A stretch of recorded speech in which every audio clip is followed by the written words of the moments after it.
Welcome to my favorite drill, the Tottenham drill. We put Panther in front of it because we have simplified it some more for the high school player. We've reduced the number of players involved in it as well. You'll notice you begin by setting up a field 30-yard square with 3 zones 10 yards apart.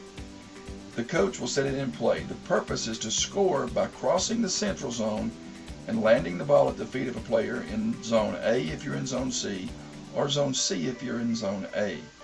Obviously, the first 2 passes are free. So the coach plays the ball in to the central player in zone C, who plays to one of his players. In this particular case, the player closest to the coach. Now, if you'll notice, the defender comes in at an angle.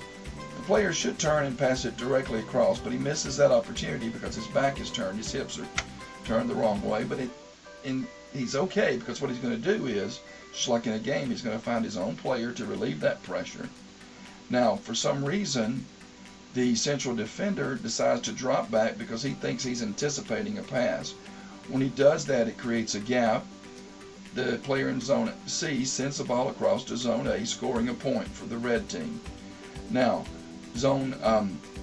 if you notice, the yellow team has not regrouped. So the player in zone A could go his first pass to his own player, which is at the top of the screen, but instead he sees that the player in zone C, the yellow player, has not made it back to zone B. Unbeknownst to him, this player is intentionally lagging behind. He breaks in and he's going to steal this pass. Once he steals the pass and successfully plays it to another player on his team, then the players change positions. The red team will go into the central zone and become the defending team, and the yellow team will go to zone C and be on offense. You score points by crossing the ball again over zone B or through zone B to the opposite zone. The coach can start the whole play again. As you can see, he can also start on the other side. It's completely up to the coach. Now, some variations of this, teams must play the ball 2 or 3 times before.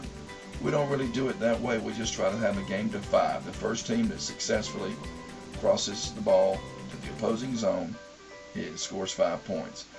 Now, what if the player on the other zone fails to receive the ball?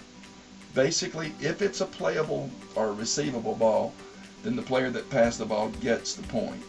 If not, the ball's just out, and we start over and we regroup. I like the drill because of the simplicity of it. We hope you enjoyed this video and can get some use out of it as you plan your practices.